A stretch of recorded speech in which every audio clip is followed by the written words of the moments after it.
Hey everyone and welcome back to another video. In this video, I'm going to show you how to uninstall an app on your Sony Bravia 7 TV. Now this video is going to be particularly useful for individuals. Let's say that you want to go ahead and uninstall an app you no longer use. How do you actually go ahead about doing so? Now this video is going to be short, sweet, and simple guys. There's not going to be a lot of steps involved. Now in order to do this, what you're first going to do is go into the home page of your Sony Bravia 7 TV. And then afterwards, what you're going to go ahead and do is that you want to go ahead and click on an app you want to go and install, but you want to press and hold this plus button. So if you press and hold it, it's going to bring you to this page right here. Click on view in Play Store, and then it's going to bring you to this page here of that certain app.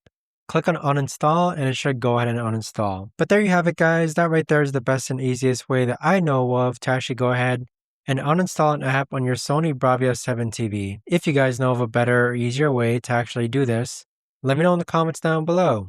I would love to know. Thanks so much for watching everyone, and I'll see you guys all in the next video.